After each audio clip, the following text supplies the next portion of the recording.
अस्सलाम वालेकुम नाज़रीन, मैं हूं मोहम्मद फ़याज़ और मेरे साथ मौजूद हैं senior support journalist Chaudhary Ashraf साहब। चौधरी अशरफ साहब, ये बताइए कि रिजवान की जो ताज़ा तरीन स्टेटमेंट आई है उस वाक़े के बाद कि जो टीम का अमीर होता है, टीम का कैप्टन होता है, वो अमीर होता है और उसको उसका कहना मानना और उसका हुक्म मानना मेरे लिए फ़र्ज था। तो यहाँ से शुरू करते हैं। चौधरी साहब बताइए, ये कौन सा टच देना चाह रहे हैं, ये क्या चीज़ है जो रिजवान के दिमाग में चल रही है? देखिए, रिजवान एक तो बेसिकली विकेट कीपर बैट्समैन है और अच्छा बैट्समैन है। माजी में उसने कई क्रिकेटर की अच्छी इनिंग्स भी खेली हैं और उसका नाम दुनिया के बड़े खिलाड़ियों में आता है। तो अब क्योंकि एक दीनी टच भी जो है ना उसके अंदर वो मौजूद है। आपको पता है ग्राउंड में नमाज पढ़ता है, जहाँ कहीं हो दीन की तबलीग भी करता है, दुनिया में कहीं भी जा रहा, चाहे साउथ अफ्रीका में जाए, ऑस्ट्रेलिया जाए, इस किस्म के वो कामों में बढ़ चढ़ के हिस्सा लेता है। ये तो उसका एक ज़ाती फेल है, वो कुछ भी कर सकता है। लेकिन यहाँ पर उसकी ये बात बहुत हद तक दुरुस्त है कि जो उन्होंने एंगल दिया वो अमीर की अतात का दिया कि जो अमीर होता है उसकी अतात करनी चाहिए। तो इस वक्त जो उन्होंने साथ ये भी वजाहत दी कि जो कप्तान है वो मेरा अमीर है तो मैंने उसकी ही अतात करनी थी, तो लिहाजा उसका जो फैसला था मैंने उसकी अतात की।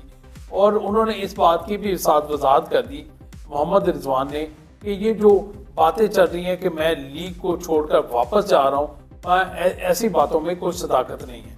तो बहुत अच्छी बात है, रिजवान ने बहुत अच्छा ये डिसीजन है रिजवान का कि वो वहाँ पर रहकर अपनी लीग खेलें और जितनी लीग के मैचेस बाकी बचे हैं, क्योंकि 37वां मैच आज बिग बैश लीग का खेला जा रहा है जिसमें आज बाबर आजम फिर एक मरतबा फिर एक्शन में है और उनकी निसफ सेंचुरी के करीब थे उस वक्त। लेकिन मैं समझता हूँ कि आज भी बाबर आजम ने एक जुम्मेदाराना इनिंग्स खेली और इसके साथ साथ अब ये जो बाकी 7 मैच रह गए जिसमें से 3 प्लेऑफ के मैचेस हैं और एक फाइनल मैच है, 4 वो और 3 दूसरे मैच हैं। तो इसमें तो बहुत सारी हद तक टीमों का पता भी चल गया है कि टॉप की 4 टीमों के दरमियान प्ले ऑफ मरला इनके दरमियान खेला जाना है। लेकिन अब पाकिस्तान के खिलाड़ियों की बाकी खिलाड़ियों की कारकर्दगी बिग बैश लीग में तो सवालिया निशान बनी रही है। मासवाए बाबर आजम और हारिस रऊफ जो हैं, इन 2 पाकिस्तानी खिलाड़ियों ने वहाँ पर अच्छे परफॉर्म किया और अपनी वहाँ पर जो मौजूदगी का एहसास भी दिलाया। बाबर आजम ने रन्स के ज़रिए और जो हारिस रऊफ है उन्होंने विकेटों के ज़रिए 18 विकेट टोटल तक टॉप बॉलर्स की हैं और जो हारिस रऊफ है वो 15 विकेटों के साथ दूसरे तीसरे नंबर पर मौजूद हैं।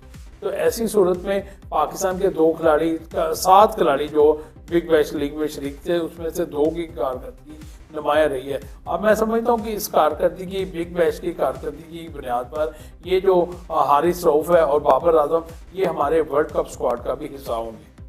और दूसरा चौधरी साहब ये बताइए कि शाहीन शाह अफरीदी इंजर्ड हुए, उसके रिप्लेसमेंट में ज़मान खान गए और आपको क्या लगता है कि ज़मान खान ने जिस तरीके से स्पेल किया, 6 रन डिफेंड किए और क्या कमाल का स्पेल देखने वाला था।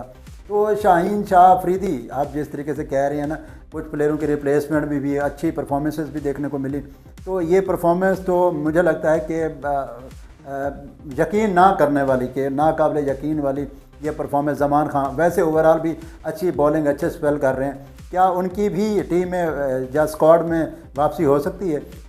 देखिए जी, ज़मान खान ने जो अपना पर्थ की टीम थी जिसकी जानब से शाहीन अफरीदी खेलते थे, शाहीन अफरीदी अपना लाहौर में अपना रिहैब मुकम्मल कर रहे हैं और उन्होंने बॉलिंग और बैटिंग दोनों शुरू कर दी हैं। और गुज़िश्ता रोज़ भी जब उन्होंने अपना यहाँ पर प्रैक्टिस सेशन के दौरान भरपूर बॉलिंग का मुजाहरा किया, भरपूर बैटिंग का मुजाहरा किया, जिसमें उन्होंने शॉट्स भी लगाए बढ़ के और ऐसा दिखाई देता था कि अब वो मुकम्मल तौर पर फिट हो गया, उनका रिहैब दुरुस्त हो गया है। तो मुकम्मल हो गया है, दुरुस्त कहने की बजाय मुकम्मल हो गया है। अब उस रिहैब के बाद अब उन्होंने जैसा बॉलिंग और बैटिंग शुरू की है, मेरा ख्याल है कि वो वापस अपनी फॉर्म और फिटनेस में वापस बहाल हो गई है। ये पाकिस्तान के लिए खुश आइंदा है, क्योंकि पाकिस्तानी क्रिकेट हलकों में शाहीन अफरीदी का इंजर्ड होकर बाहर होना एक बहुत बड़ा सवालिया निशान उठाया जा रहा था कि एक ऐसे वक्त में जब वर्ल्ड कप सर पर है, बिग बैश लीग में क्यों शाहीन अफरीदी को भेजा गया।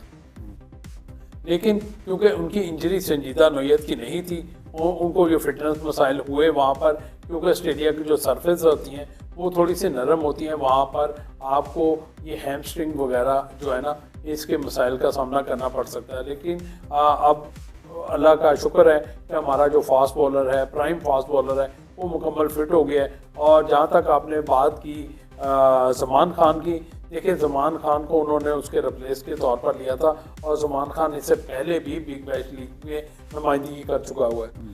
लाहौर कलंदर का एक बहुत ही उभरता हुआ नौजवान खिलाड़ी है जिसने माजी में भी कई मैचेस में अपने जो यॉर्कर्स वो मारता है और उसका जो मलंगा वाला स्टाइल है ना वो बहुत मुश्किल स्टाइल है।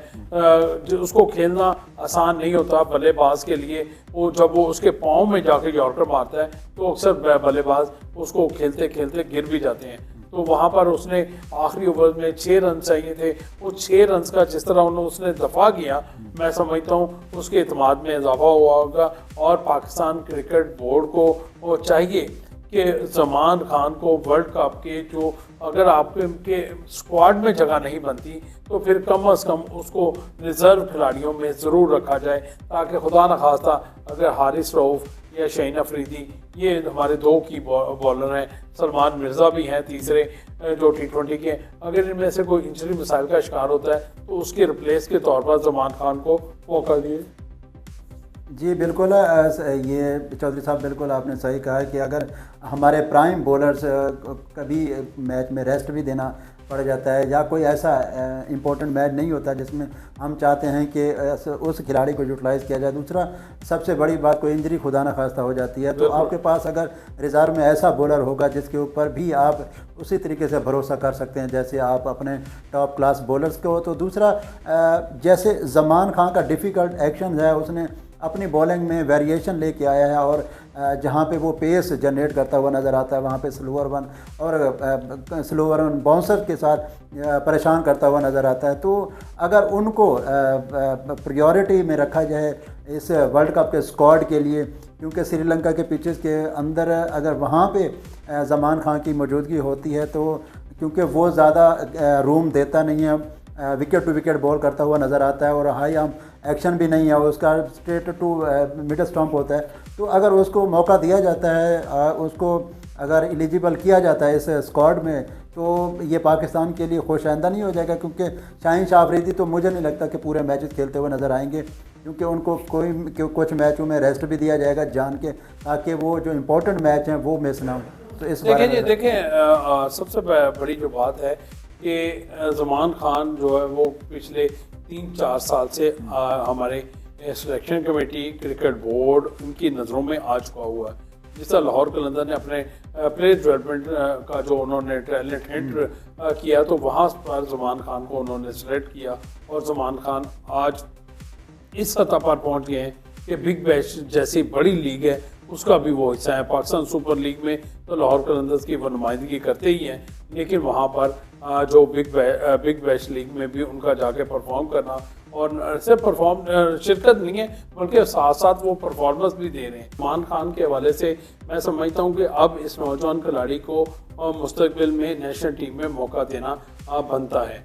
आप जो जिस तरह की क्रिकेट ऑस्ट्रेलिया टीम आ रही है तो ऑस्ट्रेलिया के खिलाफ भी इस नौजवान खिलाड़ी को अगर आप मौका देते हैं तो मैं समझता हूँ ये पाकिस्तान क्रिकेट के लिए बड़ा खुशाइंद होगा और पाकिस्तान के लिए एक बच्चा ऐसा तैयार हो चुका है जो दुनिया में नाम रोशन कर सकता है। जी बिल्कुल, नाम रोशन भी कर सकता है और जिस फैमिली बैकग्राउंड से आया है, बहुत मेहनत करके आया है और आपने देखा है कि किन सहूलियात के बावजूद उसने अपना लोहा मनवाया है। और यहाँ पे एक और चीज़ मैं चौधरी साहब आपसे पूछूंगा कि UMT में अभी लाहौर कलंदर की एक एक्टिविटी हुई थी तो वहाँ पे तलबा थे तो उनकी तरफ से राय ली गई कि टीम में, लाहौर कलंदर की टीम में हारिस रऊफ़ को होना चाहिए कि नहीं, तो यक तरफा जवाब आया नो। तो उसके ऊपर बार बार शाहीन शाह अफरीदी ने भी कहा कि आप दोबारा बताएं क्योंकि फ़खर जमान दोबारा पूछना चाहते हैं।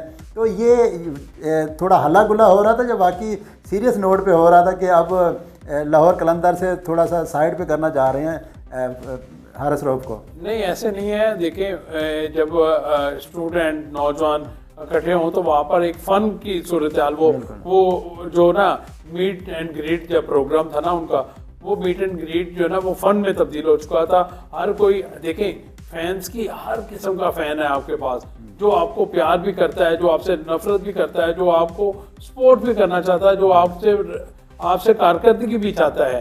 तो लिहाजा कुछ ऐसे फैंस भी वहां पर मौजूद होंगे जो ये समझते हैं कि हारिस रऊफ जो है ना वो रन्स बहुत देता है, तो रन्स की वजह से हमारे ना सिर्फ वो फैंस बल्कि और भी साबिक टेस्ट क्रिकेटर्स भी इस हवाले से उनको भी तशवीश लायक है कि हारिस रऊफ विकेटें भी लेता है और रन्स बहुत ज़्यादा देता है। इस पर वो शहीनशाह अफरीदी ने वजाहत भी दी थी, उन्होंने वजाहत दी थी कि शाहीन अफरीदी इस वक्त हारिस रऊफ वो क्रिकेटर है वाइट बॉल ने जिसने 200 से ज़ायद विकेटें हासिल कर रखी हैं, तो लिहाजा वो विकेट टेकर बॉलर भी है। इसके साथ साथ जो समीन राना थे लाहौर कलंदर्स के, जो कोच भी हैं, टीम के मैनेजर भी हैं, उन्होंने भी वहाँ पर वजाहत की, वो मालिक भी हैं लाहौर कलंदर के, उसके साथ आतिफ राना साहब के साथ, और तो उन्होंने भी वजाहत की। उन्होंने कहा एक मरतबा फिर पूछा जाए, उन्होंने इस चीज़ को एंजॉय किया है। मैं समझ रहा हूँ ये सिर्फ फन के तौर पर। जी बिल्कुल, उनका क्योंकि रोल ही ऐसा होता है, क्योंकि उसको ओवर बीट कराने या बॉल्स बीट कराने के लिए नहीं भेजा जाता, उनको स्ट्राइक के लिए भेजा जाता है, विकेट लेने के लिए भेजा जाता है। हर मुमकिन कोशिश फिर वही कर रहा होता है, तो जिस वजह से कभी कभी नाकाम भी होता है। तो नाजरीन, ये तो था वो हमारा एक्सक्लूसिव एनालिसिस जो वर्ल्ड कप के सूरत हाल के ऊपर, और दूसरा जो अभी लीग्स में पाकिस्तानी प्लेयर्स की परफॉर्मेंसेस चल रही है बिग बैश लीग में, और बाबर आजम का लय में आना एक पाकिस्तान के लिए खुश आइंदा भी है, और साथ में पाकिस्तान का जो स्क्वाड है वो मजबूत होता हुआ नज़र भी आ रहा है। तो मिलते हैं नेक्स्ट इस तरह की दूसरी स्टोरी के साथ। मुझे और चौधरी अशरफ साहब को दीजिए इजाज़त। अल्लाह निगहबान। अल्लाह निगहबान।